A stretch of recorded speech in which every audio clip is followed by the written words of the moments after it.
Alioune Badara Diagne mën nga waajal.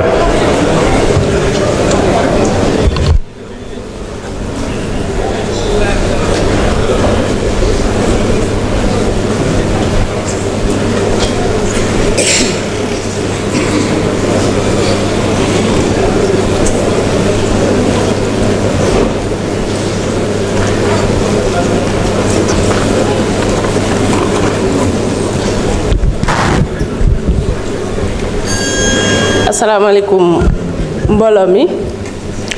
Merci beaucoup Monsieur le Président, Monsieur le Premier ministre, Mesdames et Messieurs les membres du gouvernement, chers collègues. Sànq nag am na ko fi taxaw di wax naan yambar moom nga xam ne dafa yambar ba ku ne ko noo tudd mu jooy, noo sant mu jooy, foo dëkk mu jooy. ñuy wax itamit muy waxaat ci dundu gu seer gi xam naa dafa gëj caajaay ndax mu ngi topp taataay yi ci dëkk bi rek di wër di def vidéo. Gis ne nag monsieur le ministre Cheikh Tidiane Dièye évacué na ndox moom yépp moo tax amatul lu mu wax mi ñëw naan yambar. Mais monsieur le Premier ministre, vous avez annoncé il y a quelques semaines une mesure qui a suscité beaucoup d'enthousiasme et d'espoir dans le pays. La baisse du prix de produits de grande consommation tels l'électricité, les carburants et le gaz domestique. À quand l'effectivité de cette annonce? Par ailleurs, des dispositions similaires sont-elles envisagées concernant le prix de l'eau, dont le coût reste particulièrement élevé comparé aux pays de la sous-région?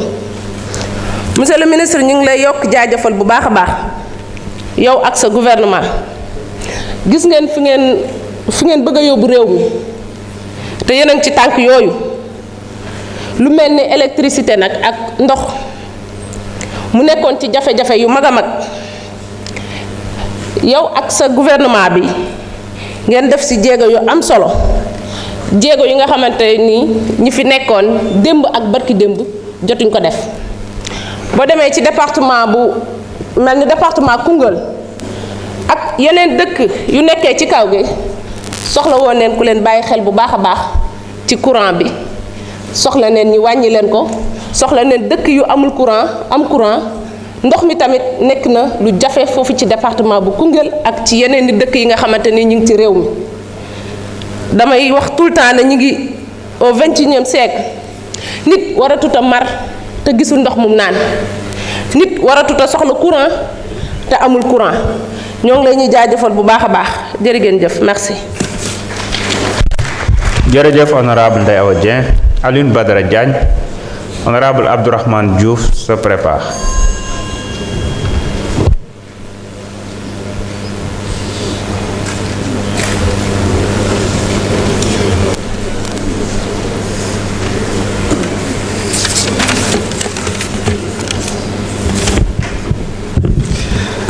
Assalamu alaikum wa rahmatullah. La hawla wa la quwwata illa billah. Monsieur le Premier ministre, Madame et Monsieur les membres du gouvernement, chers collègues. Monsieur le Premier ministre, damay commencer di la féliciter d'abord. Di la féliciter bu baax a baax a baax. Di wax ne bu ñu amoon ñaar ñu mel ni yow ci réew mi. Yaakaar naa ne Sénégal fu mu nekk nii dina fi décoller bu baax a baax. Sénégal fier na trop am ko mel ni yow.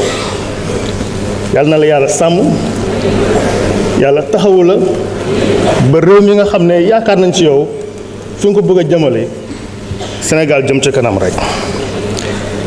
Monsieur le Premier ministre, plus d'1 mois après la rentrée scolaire, les écoles publiques sont confrontées au manque d'enseignants, aux abris provisoires et à des retards dans les réformes annoncées. Pouvez-vous préciser quelles mesures immédiates le gouvernement va prendre pour garantir une année scolaire stable, surtout stable? améliorer les conditions d'apprentissage et assurer que les engagements en matière d'éducation soient réellement tenus. Comment répondre aux revendications des syndicats qui ont déjà entamé leur plan d'action de grève? Quel est le traitement apporté au problème des enseignants décisionnaires? Monsieur le Premier ministre, je pense que les enseignants décisionnaires pour war nañ ci gaaw jubanti ko parce que war nañ am égale dignité par rapport aux autres enseignants. Qu'en est-il de la situation sociale et académique dans les universités publiques? Situation des bourses étudiantes entraînant des manifestations et des grèves dans les universités publiques. Les conditions de vie des étudiants sont également très précaires, avec des retards de paiement qui les touchent. Monsieur le Premier ministre, ñëpp xam nañ ne bëgg bi nga bëgg réew mi question yi xam naa ne di nga ci jóg bu baax a baax parce que Sénégal foo dem ñoo ngi wax ressources humaines de qualité yow nga nekk ci exemple te les ressources humaines de qualité yaakaar naa ne ci école yi rek la mën a jóge fu may daanelee nag di indi tontu rek parce que ñun les patriotes ku ñu xam ne Yambar n'est pas patriote. Yambar n'est pas patriote. kooku jaru sax layam. Yambar n'est pas patriote. Je le dis encore une troisième fois. fu ñu jógee bu ñu egsi fii nit bu koy wax war nga xoolaat yenn yi quelquefois nag boo nekkee vraiment de musulman am yenn accoutrement yi yaakaar naa ne war nga mën a wane de bonne foi ci lépp li ngay wax mauvaise foi baaxul ci jullit politique warul tax yenn yi nga koy def politique warul tax yenn yi nga koy wax ñépp xam nañ ne fu ñu jëlee réew mi ak fu ñu ko jëmee ñu fi jiitu woon bu ñu meloon noonu def ci lu tuuti rek yaakaar naa ne weesu nañ fii bu baax a baax di répéter encore Yambar n'est pas patriote et on sera là pendant 50 ans. Merci, je vous remercie. jërëjëf honorable Abdourahmane Diouf mën nga ñëw jël kàddu.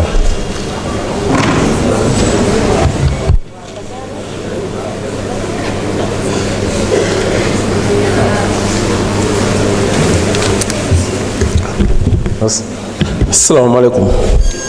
Merci président. Monsieur le Premier ministre ñu ngi lay nuyu di la jox sa wàccuwaay les membres du gouvernement ñu ngi leen di nuyu chers collègues députés ñu ngi leen di nuyu yéen ñëpp chers invités ñu ngi leen di nuyu.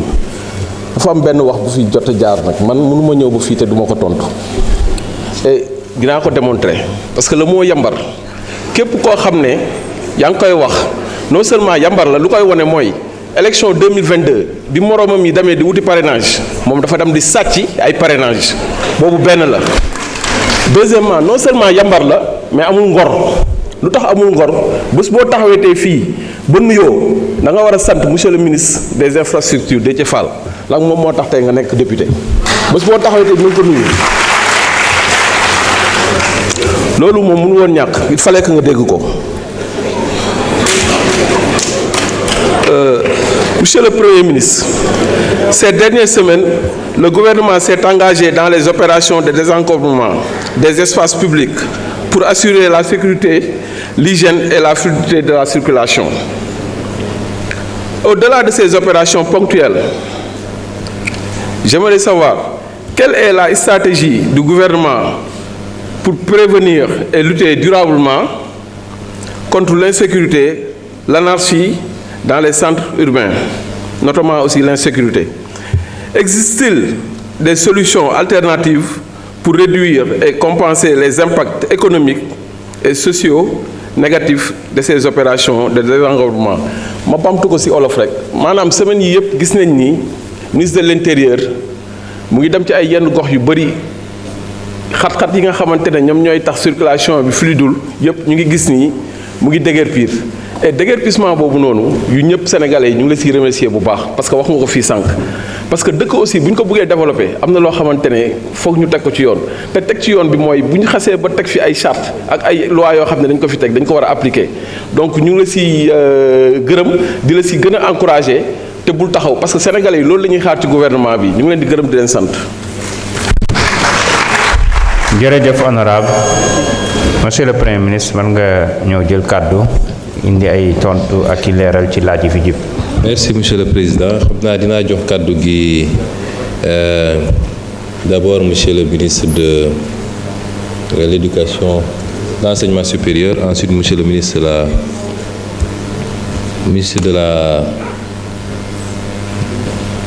de l'intérieur mu mottali ci question bi. dinaa jox aussi monsieur le ministre de l'énergie ci la question de la baisse du coût de l'énergie parce que ñëwoon na ci beneen question man ma doog a tëj incha allah monsieur le ministre de l'enseignement supérieur vous avez la parole.